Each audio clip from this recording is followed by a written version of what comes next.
Hello, everyone, and welcome to our June Immigration Updates and Question and Answer session for international students at Simon Fraser University. My name is Karen Lockyer, and I am an international student advisor at SFU. I am joined today by my colleague, Stacey Bryant. Stacey is a study abroad officer in the International Services for Students, or ISS office, who has kindly offered to moderate our discussion today. We are also very fortunate to be joined by Kelsey Boulay, who will be speaking to us later about the SFU CARES program and also answering your questions related to the program.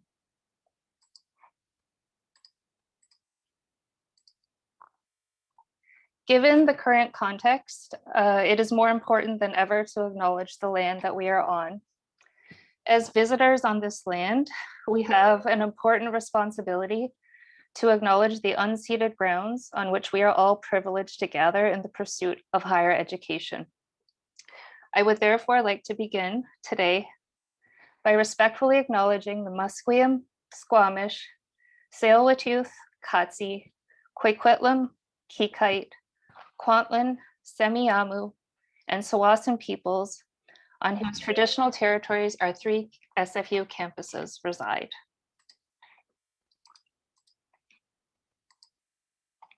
To go over our agenda for today, we will start with an overview of recent updates to Canadian immigration policy, as well as restrictions on entry into Canada. This component of the presentation is being recorded. We will then devote the remainder of this session to a question and answer period, which will not be recorded. On that note, I know that you have many questions, and we will cover as much as we possibly can today. As the pandemic evolves, things continue to change quite rapidly. As such, I may not have all the answers, and those I do have may change or may actually be changing as we speak. So the information we share today is current to the best of my knowledge as of today's date, which for those of you watching the recording is June the 25th, 2021. For those of you who registered for the live session, we will be sending you an email in the next few days with a list of resources you can refer to if you would like to review any of the information from today. Let's get started. To say there have been a lot of changes and uncertainty over the past 15 months is an understatement. SFU shifted to online learning in early 2020 in response to COVID-19, and this has continued for the majority of courses since then. For the current term, the majority of courses are still being offered remotely. For fall 2021, we understand from SFU's most recent announcement that the university is planning for a significant return to campus. This means approximately 70 to 80% of classes will be held in person with safety plans in place. SFU has noted that fall will be a transitional term, so not all courses will be delivered in person. Further information concerning which courses will be delivered in person and which courses will be administered remotely is available on the SFU website. I also encourage you to review SFU's Return to Campus website to learn more about the fall term planning. If you have questions regarding the fall term that are not already addressed in SFU's Return to Campus FAQ's website, you can email your questions to the team directly at covid19@sfu.ca.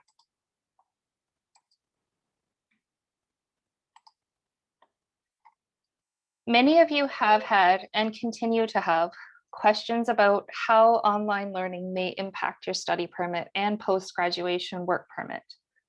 From an immigration standpoint, Immigration, Refugees, and Citizenship Canada, or IRCC, confirmed early on that online learning as a result of the COVID-19 pandemic will not impact study permit compliance. Some of you have asked in the pre-registration questions what your options are if you are not able to travel to Canada, or if you do not feel safe traveling to Canada for the fall 2021 term. If you are able to take online courses in the fall term, from the Canadian immigration perspective, you can begin your program of study remotely from outside of Canada without a valid study permit or continue studying in your program from outside of Canada. You will, however, require a valid study permit for all in-Canada components of your study program. If you are considering starting your program remotely before your study permit application has been approved, we do recommend that you carefully consider your comfort level with starting your studies before you have been approved to come to Canada. As not all study permit applications are approved and there is no guarantee of approval, we ask that you also factor in SFU's deadlines for admission deferral, course withdrawal, and refund policy into your decision-making process. Keep in mind that you must hold a valid study permit to study if you are physically in Canada, even if the courses that you are taking are being currently offered online due to COVID-19. Moving along to the post-graduation work permit, on February the 12th of this year, the Canadian government announced expanded flexibility on post-graduation work permit eligibility for students studying remotely from outside of Canada. According to IRCC, students who were enrolled in a post-graduation work permit eligible program in progress in March 2020, or who started a program of study from spring 2020 up to and including the fall 2021 semester, are not required to complete 50% of their program or programs of study in Canada. Up to 100% of their program can be completed online from outside of Canada. Additionally, time spent studying outside of Canada can be counted towards the overall length of the post-graduation work permit until December 31st, 2021. So any time spent studying outside of Canada after December 31st, 2021 should be deducted from the length of the post-graduation work permit under this current policy. This will apply to students who have been enrolled in a program that was in progress in March 2020, or students who have started or will start a program between spring 2020 and fall 2021, and either hold a valid study permit or have been approved for a study permit or applied for a study permit before starting their program, providing the application is eventually approved. If you started your online studies outside of Canada before you applied for a study permit, you may still be eligible for a post-graduation work permit.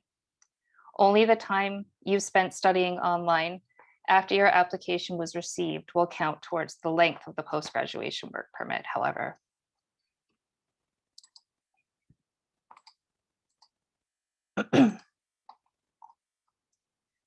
The pandemic has definitely created unique challenges for many students. And for many reasons, some students have had to take time off from their studies or study on a part-time basis. With the return to mostly in-person learning in the fall 2021 term, there may be factors at play which impact your ability to study full-time in that term. You may have also chosen to study part-time or to not enroll in this current term. As you are likely aware, generally speaking, your enrollment at SFU affects your ability to work, study, and stay in Canada. Study permit holders in Canada are obligated to actively pursue studies, which is defined by IRCC as making timely and reasonable progress towards completing their program of study. A student may be enrolled full-time or occasionally part-time and still be complying with the conditions of their study permit and meeting the requirement of actively pursuing their studies, providing that they're making progress towards completing their study program. When it comes to work eligibility, generally speaking, full-time enrollment is required in the term that you would like to work, unless the student meets the requirements for a regularly scheduled break. Students must also ensure that they meet all of IRCC's work eligibility requirements for on or off-campus work, depending on the type of work that you would be pursuing. In order to be eligible to work on campus and or off campus in the upcoming fall 2021 term, students are required to be enrolled full-time and meet IRCC's work eligibility requirements. Although there was some flexibility on enrollment requirements to be eligible to work on or off campus earlier in the first half of 2020, this flexibility was not extended beyond summer 2020. Therefore, if you are in Canada and you would like to work on and or off campus during a formal academic session, you must be enrolled full-time. So this is fall and spring terms for undergrads and year-round for graduate students. The only exception to this is in your last term of studies, where you can maintain work eligibility while studying part-time only if you are full-time in all other required terms throughout your whole degree. Keep in mind that students who are eligible to work off campus are limited to working a maximum of 20 hours per week during regular academic sessions and full-time during a regularly scheduled break. So when I talk about regularly scheduled breaks, at SFU, this includes the breaks between terms and the reading week for all students, and the summer term for undergraduate students only. For undergraduate SFU students, the spring and fall terms are considered formal academic sessions, and the summer term is an optional term in terms of enrollment from the immigration perspective. This means that SFU undergraduate students may take the summer off or study part-time in the summer term with no impact on their study permit, work eligibility, or post-graduation work permit eligibility, as long as they enroll full-time in their SFU program in the spring and fall terms within the same calendar year. Eligible undergraduate students may also work full-time during the summer term if meeting the requirements for a regularly scheduled break. More information concerning all of these requirements can be found on our website. For SFU graduate students, the spring, summer, and fall terms are the formal academic terms, and there is an expectation that graduate students remain continuously registered each term. If graduate students would like to work on or off campus during a summer term, they would need to meet IRCC's eligibility requirements for working, which includes full-time study in that term. Graduate and undergraduate students who would like to work on campus or off campus in the fall 2021 term will need to meet IRCC's work eligibility requirements for work, which includes full-time study in that term. Moving on to the post-graduation work permit, students are required to maintain full-time student status during each semester of their studies, with a few exceptions, to be eligible for this work permit after completing their program. IRCC announced some flexibility in cases where students were forced to drop to part-time enrollment or take a term off for reasons related to COVID-19 for the spring 2020 and summer 2020 terms. However, this flexibility has not been extended. As such, studying on a part-time basis or taking a term off, other than during a regularly scheduled break, may impact your eligibility for a post-graduation work permit. If you had a gap in full-time enrollment earlier in 2020, so for example, if you were forced to drop to part-time or to take a term off due to COVID-19 in spring or summer 2020, IRCC has stated an intent to exercise flexibility when it comes to post-graduation work permit eligibility in this case. I will emphasize, however, that this flexibility has not been extended beyond the summer 2020 term. If you have had previous study terms during which you were not able to study full-time, or if you were not going to be able to study full-time in the fall 2021 term, it is possible that this could impact your eligibility for a post-graduation work permit in the future. Please contact us directly for case-specific advice on how to address periods of part-time study or time off in the context of a post-graduation work permit application. We'd be happy to help you with that. One more thing I wanted to touch on briefly is the temporary grading option for undergraduate students announced by the university earlier this year. This is a temporary pilot grading system of pass, credit, or no credit. Some of you had concerns as to whether this grading system might impact your enrollment. We have confirmed that this grading system will not impact or change your enrollment status in a given term. So for example, if you are enrolled in 9 units this summer term, meaning you are studying full-time, and end up choosing an NC grade for one of those courses that is worth 3 units, you would still be considered as being enrolled in 9 units or studying in full-time that term. This would not change your overall unit level or your enrollment status. As our office does not advise on academics, if you would like to learn a bit more about this grading scheme or to discuss your options, please contact your academic advisor.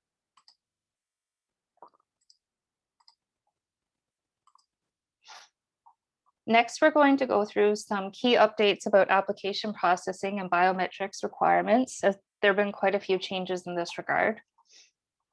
As of April 12, 2021, IRCC has reverted back to pre-pandemic processing and is streamlining its overseas processing times for study permit applications.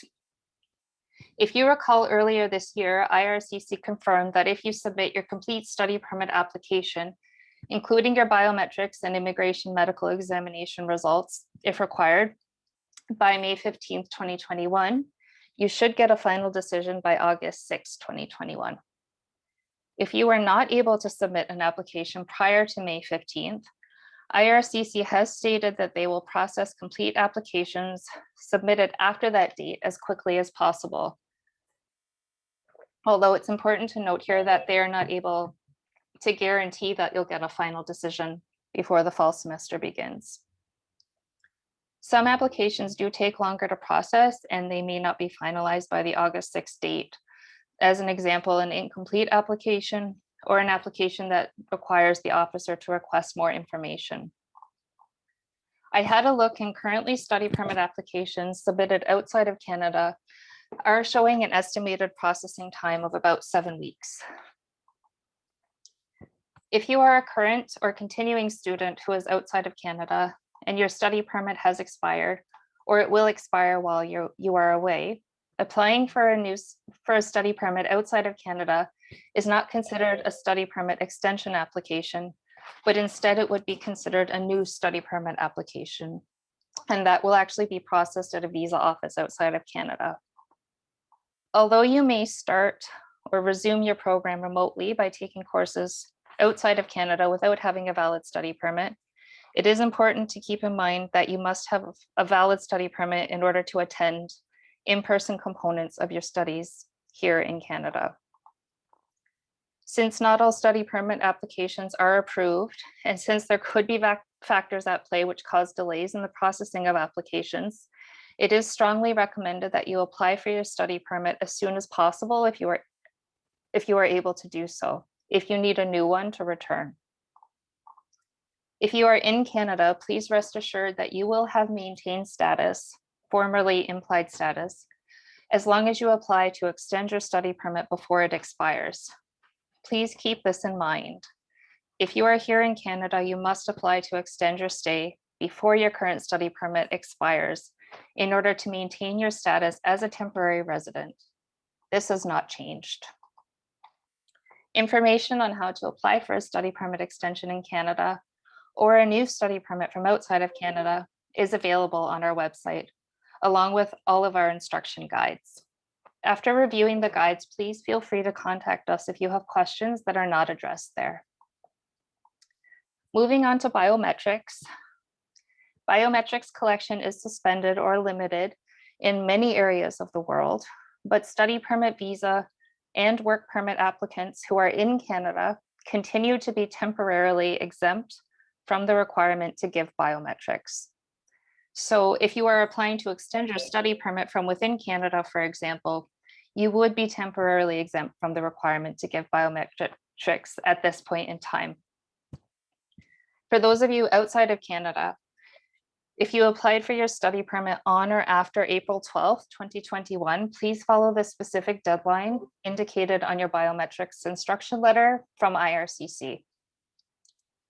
In cases where you are unable to provide biometrics by the deadline indicated in the biometrics instruction letter due to COVID-19, you should contact IRCC via the IRCC web form to request an extension. Note that it is not recommended to travel to another city or country to give your biometrics if your local visa application center or application support center is closed. If you applied for your study permit outside of Canada before April 12th, 2021, you should be receiving a final letter from IRCC to ask you to give your biometrics shortly, and usually they'll give a deadline of about 30 days. If your local visa application center or application support center is open, IRCC recommends that you try to book your appointment as soon as possible, as appointments fill up quickly. And as we know, many are still operating with reduced hours. Please check the IRCC website for the most updated information on biometrics enrollment services around the world. If you're in a situation where you were required to provide additional documents or information in support of your outside Canada study permit application, IRCC has instructed that they will be contacting applicants to request the supporting documents or information needed to finalize the application. IRCC does recommend that you start collecting the documents now if possible, as it can take some time to get certain documentation. IRCC will consider extending your deadline if you are able to provide a reasonable explanation for not being able to provide the required documents for reasons related to COVID-19 or a COVID-19 related disruption. So as an example, a temporary closure of a visa application center or application support center, which prevents you from providing biometrics. Moving along, if you have applied for a study permit from outside of Canada using documents from a designated learning institution or DLI other than SFU, you can request to change your DLI prior to entering Canada, providing that your application has not yet been approved by IRCC. You can make this request via the IRCC web form, and be sure to attach a copy of your official SFU acceptance letter and your confirmation of enrollment letter from GoSFU if you have it. If your study permit application is approved based on acceptance to another DLI, so a DLI other than SFU, and you did not provide documentation from SFU to IRCC before the application was approved, according to the updated guidelines, you are required to actually apply for a new study permit and wait for approval before you would be able to travel to Canada.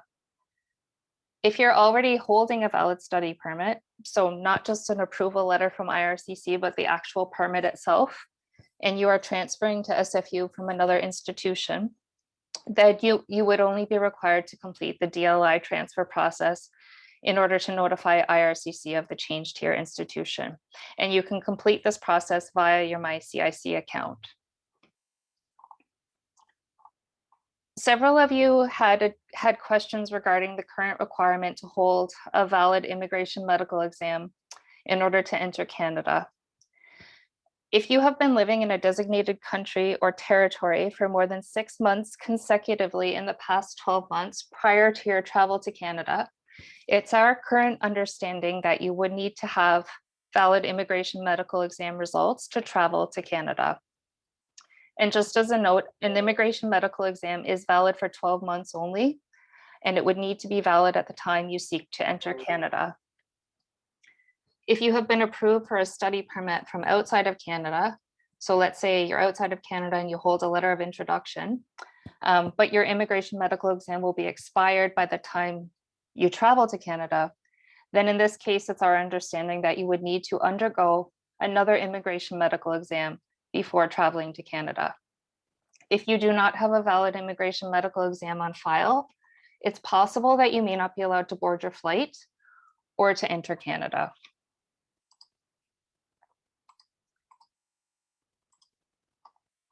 So now we can move along to start talking about travel and the travel restrictions, which I know are on many people's minds. We received a lot of advanced questions about the ever-evolving requirements to travel to Canada as well.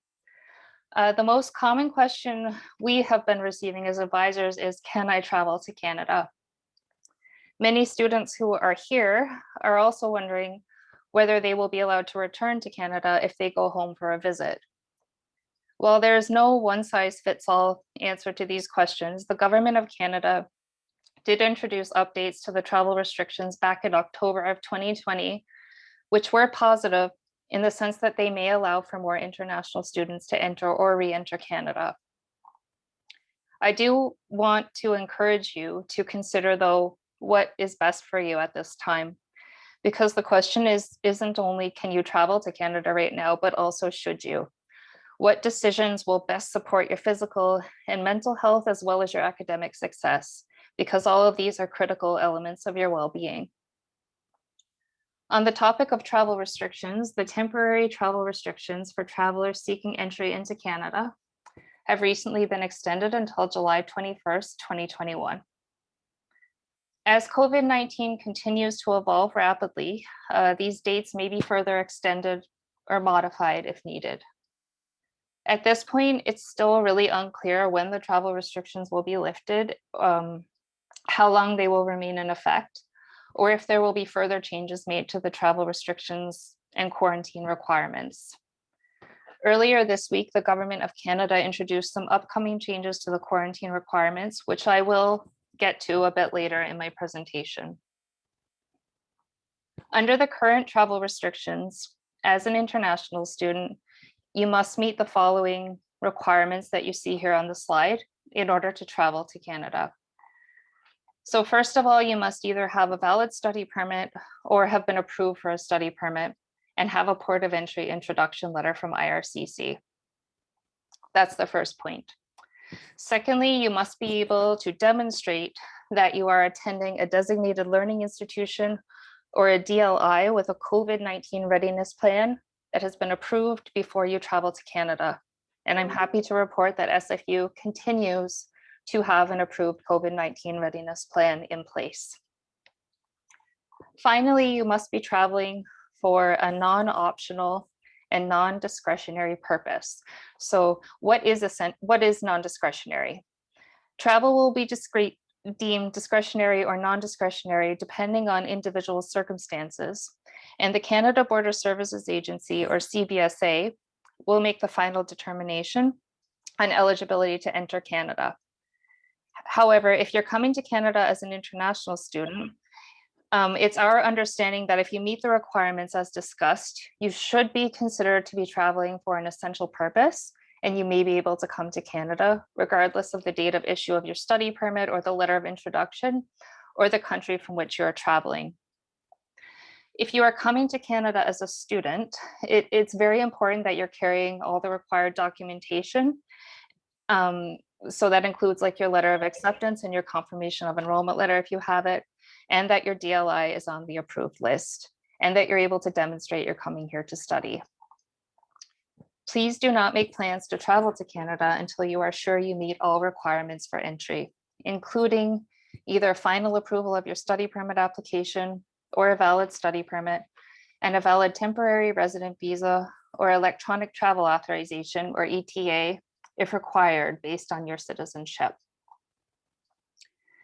Many of you may have also already heard that Canada has extended the suspension of direct flights from India to Canada until July 22nd as well.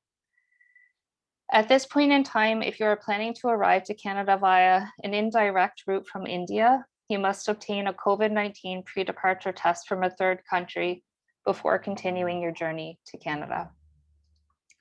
The Canadian government has not extended the suspension on direct flights from Pakistan to Canada.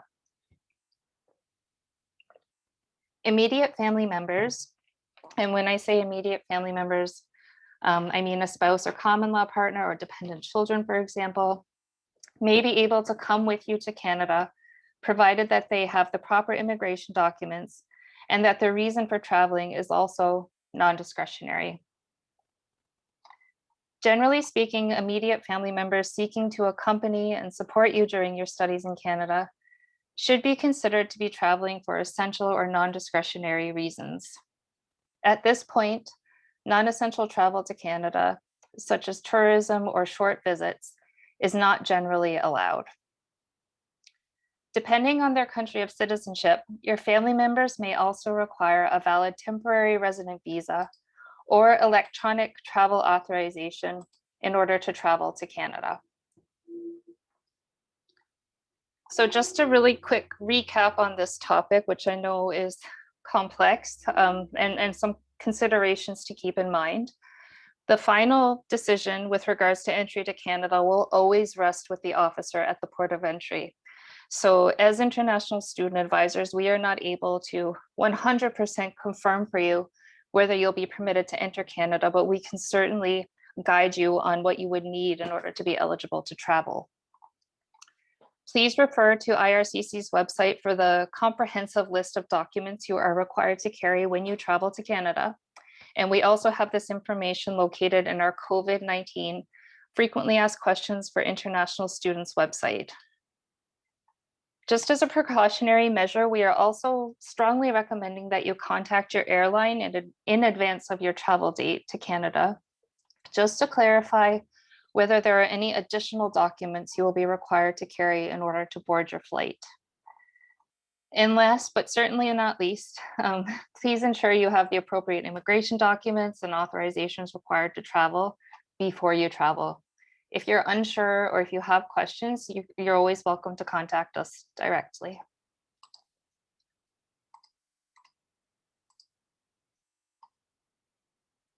As a response to the COVID-19 pandemic, the Government of Canada has put in place emergency measures to slow the introduction and spread of COVID-19 in Canada. And one of these measures includes most travelers from outside of Canada being required to quarantine for 14 days upon entering. As many of you have likely already heard, the Government of Canada announced on Monday, June 21st, the first phase of its approach to easing border measures for travelers to Canada, which is set to begin on July 5th, 2021. I'm going to address the information we have so far with regards to these updates just in the next slide, but I'm going to begin with the current travel and quarantine requirements for eligible travelers in case any of you are planning to travel between now and July the 5th. Currently, all international travelers, unless exempted, must quarantine or self-isolate for a period of 14 days upon arrival to Canada, even if they are not exhibiting symptoms of COVID-19. The 14-day period begins on the day that you arrive in Canada. Travelers are required to make a quarantine plan and submit it to the federal government in advance of their travel to Canada. With limited exceptions, air travelers are required to reserve and pay for, prior to departure to Canada, a 3-night stay in a government authorized hotel where they will await their COVID-19 test results. This is at the traveler's own cost. Travelers can book their government authorized hotel and find more information concerning the government authorized hotel on the Government of Canada website. The hotel stay must take place near you, or near your airport of arrival in Canada, before you continue to your final destination. So that's for those who might have connecting flights. Travelers will still be required to complete the remainder of the mandatory 14-day quarantine period after their hotel stopover. So if you spend the first 3 nights of your quarantine at the government authorized hotel, you would spend the remaining 11 days of the 14 days at the quarantine location of your choosing. In preparation for travel to Canada, there are also currently a number of required COVID-19 tests that you might need to go through. All travelers 5 years of age or older are required to provide proof of a negative COVID-19 test result taken within 72 hours of the scheduled departure time of their flight to Canada. Airlines will refuse boarding to travelers who are unable to provide valid test results, and obtaining a negative COVID-19 test does not currently exempt travelers from the requirement to quarantine. If you are traveling to Canada by land, then you are required to provide proof of a negative COVID-19 molecular test taken in the United States. And in this case, the test must be taken within the 72 hours before you enter Canada. If you have previously had COVID-19, upon arrival at the Canadian port of entry, you can show positive test results from a test taken between 14 to 90 days prior. In this case, you should also be exempt from the arrival test and the day 8 COVID-19 test.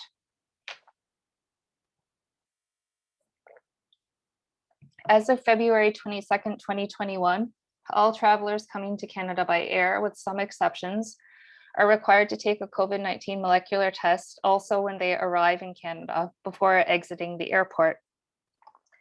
Air travelers are encouraged to pre-register for arrivals testing at their airport of arrival in Canada in order to expedite the arrival process. Travelers entering Canada at the land border are also required to take a COVID-19 molecular test on arrival. Upon arriving at the Canadian port of entry, you will also be given a COVID-19 test kit and will need to follow the instructions to do a third test on day 8 of the quarantine.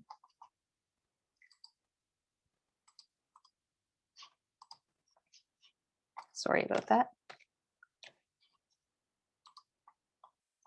As of February 22nd of this year, all travelers, with limited exceptions, whether arriving by land or air, are required to submit their travel and contact information, a suitable quarantine plan, and travel history of countries visited in the 14 days prior to traveling to Canada electronically via ArriveCan before crossing the border or boarding a flight.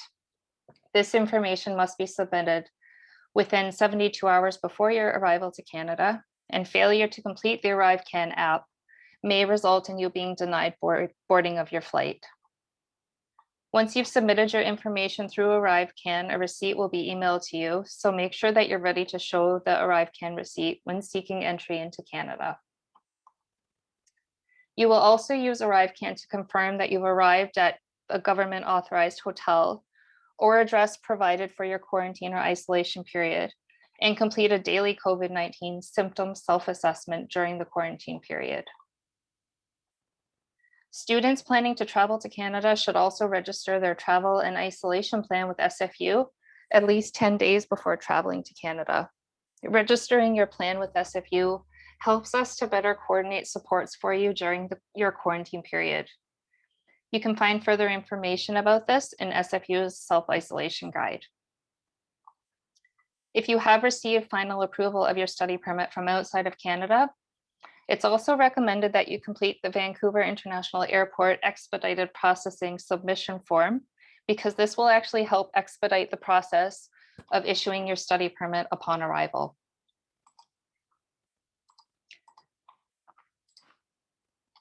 Now we will go through the recent announcement made by the Government of Canada surrounding the easing of border measures, which, like I mentioned earlier, is set to begin on July 5th at 11:59 Eastern Daylight Time, which is 8:59 Pacific Time. I saw we had a lot of questions about this submitted via the registration for this event. Before progressing any further, it's important to note that until July 5th, all travelers, regardless of vaccination status, must follow the current testing quarantine requirements, including the hotel stopover for travelers arriving by air. Starting July 5th at 11:59 Eastern Daylight Time, travelers may qualify for certain exemptions to quarantine and testing requirements if they meet a set of criteria. I also want to acknowledge that this information is quite new because it was announced earlier this week. So we have not yet had the opportunity to see how it is working in practice, and we do hope to get to know more information as the July 5th date approaches. With regards to the criteria a traveler would need to meet in order to be eligible for certain quarantine and testing exemptions, based on the Government of Canada website, we understand the following. First of all, travelers are required to be eligible to travel to Canada under the travel restrictions in place as a result of COVID-19. And like we talked about earlier, as an international student, you would be eligible to travel to Canada under our current restrictions if you have a study permit or study permit application approval, and you're able to demonstrate that you are coming to Canada to study at a DLI like SFU that has a COVID-19 readiness plan in place. Secondly, travelers are required to meet the Government of Canada's requirements of fully vaccinated travelers. And to be considered fully vaccinated, you must have received the full series of a vaccine or combination of vaccines accepted by the Government of Canada at least 14 days prior to entering. The list of accepted vaccines are available on the Government of Canada website, and it's possible that these could expand in the future depending on how the pandemic is progressing. Proof of full vaccination must be uploaded digitally through the ArriveCAN and must only be in French or English, or certified translation into French or English. And thirdly, you must meet all other entry requirements to Canada and be asymptomatic, so not exhibiting symptoms of COVID-19. If you meet these requirements, you may be exempted from the 14-day quarantine period, the mandatory hotel stopover for air travelers, and the day 8 COVID-19 testing requirement. It's our understanding so far, however, that even if you intend to seek the fully vaccinated exemption, you would still need to have a suitable quarantine plan in place where you can stay for at least 14 days. You will need to be prepared to quarantine in the event that the government representative at the port of entry finds that you don't meet the requirements for the exemption, or if you are symptomatic with COVID-19 symptoms. It's also our understanding that you'll still need to submit your flight, quarantine, and vaccination information into ArriveCAN within 72 hours before your arrival in Canada. More information about what exactly is going to be required and how to enter this information into ArriveCAN will be available online by July 5th, according to the Government of Canada website. And it's our understanding that you would also still need to undergo the pre-arrival and arrival COVID-19 testing, unless of course you're exempted. The Border Services Officer at the port of entry will be making the final determination as to whether or not a traveler meets the quarantine exemption. At this point in time, there are no exemptions for partially vaccinated travelers. Partially vaccinated or non-vaccinated travelers will still be required to undergo testing, so that's pre-arrival, arrival, and day 8, and the 14-day quarantine period, with air travelers staying the first 3 nights at a government authorized hotel. So in other words, for travelers who are not fully vaccinated, there appears to be no changes to the current border measures in Canada. Additionally, all travelers, whether vaccinated or not, are still going to be required to follow public health measures in place. So that includes wearing masks in public spaces, keeping a list of close contacts for 14 days after entry into Canada, isolating if symptomatic, etc. So I'm going to pass the microphone over now to my colleague, Kelsey, who will be telling you more about the SFU CARES program. Hi, everyone. Thank you so much, Karen, for having me today. This follows really nicely after going over the travel restrictions and quarantine. And so in response to COVID-19, SFU has created the SFU CARES program, which is our COVID assistant and remote engagement support. This program was created to help students in needing of self-isolation due to travel or anything related to COVID-19. In order for students to be eligible for this program, you must be either a registered FIC or SFU student who is eligible to enroll in classes. So as we're aware, enrollment hasn't started until July 5th. As long as you have an enrollment date and are eligible to enroll for the fall term, you can apply for the CARES program starting now. You also must be arriving in Canada or traveling and now returning if you are a returning student, or in need of a support for a place to self-isolate due to your living situation. In response to how much the travel restrictions have been changing, as well as the needs of students quarantine, we have tried to build a very flexible program. If you register with the CARES program, you'll have the option of building your own package. This includes staying your length of stay. So for those of you who are potentially exempt from the 3-day government hotel stay, you could choose the full 14 days to stay with the CARES program. And for those of you who do need to do the 3-day mandatory government stay, you can choose an 11-day option to finish out your quarantine with the CARES program. You also can choose your room type, including which hotel. We currently are working with 2 different hotels in the Lower Mainland to offer flexibility and availability to students. So you have a choice of either a room with a kitchenette or a standard room from 2 different hotels.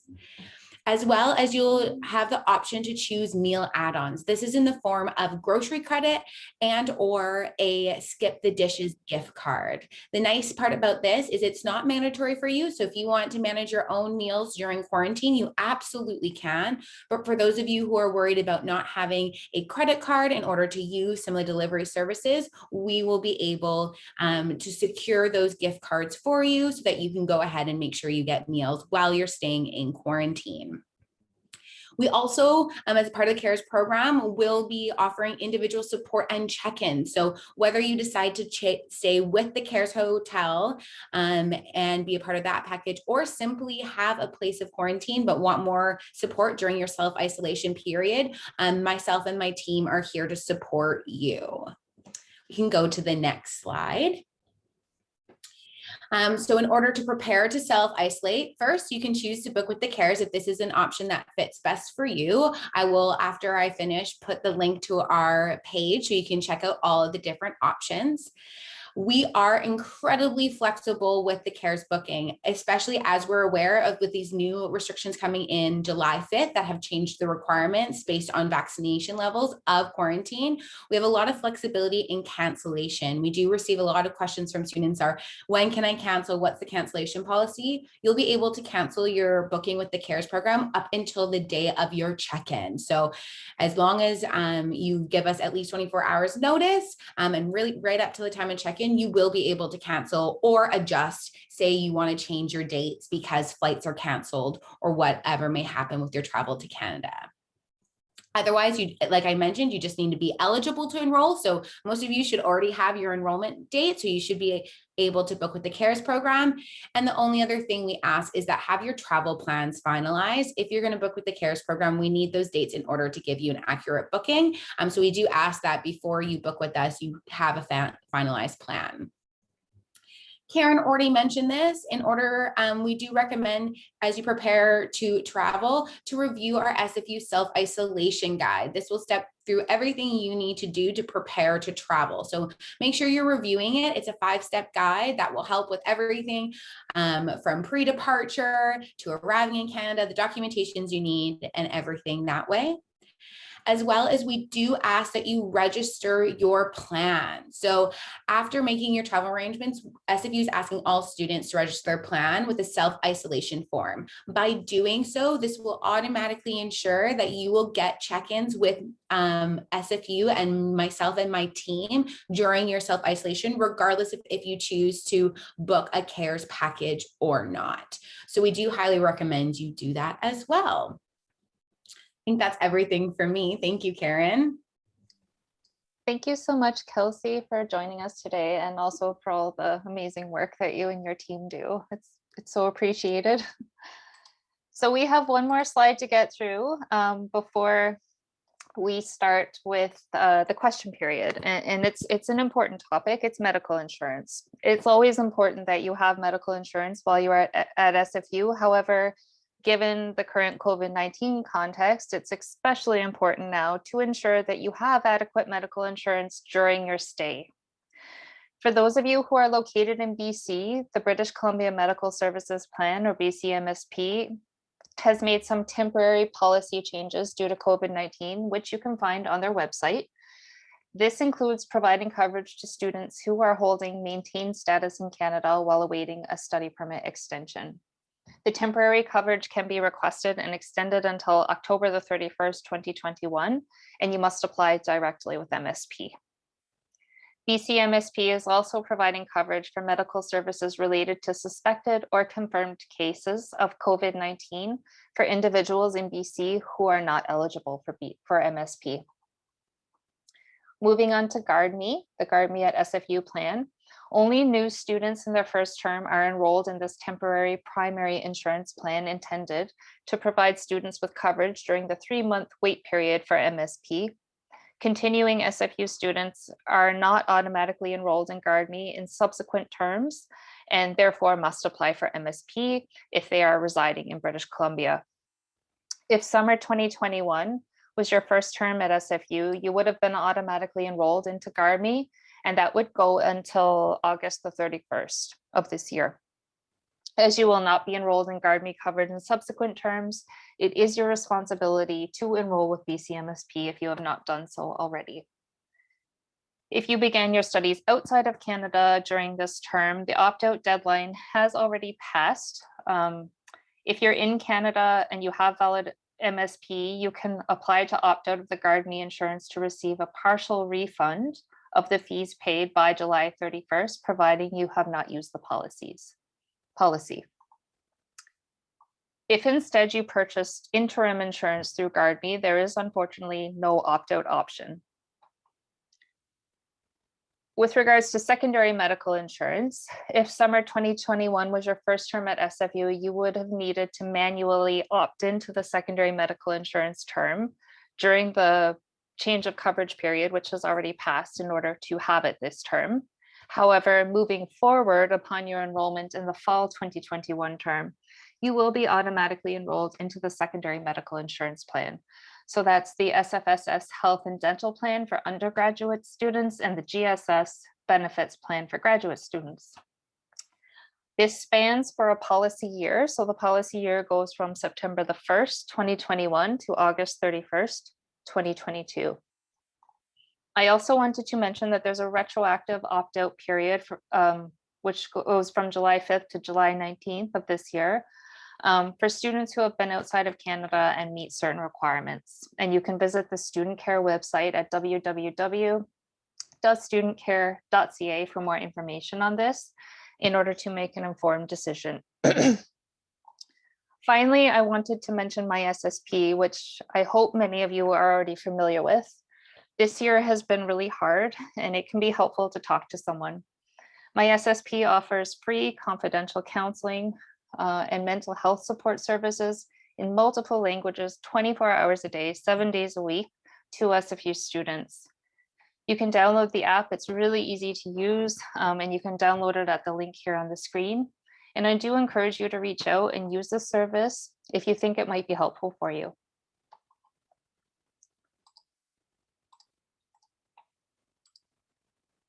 Thank you so much for your patience going through all these updates. I know that we went through a lot, and I know there will be questions, and you're always welcome to connect with us even after this session. I'm going to end the recording in a moment.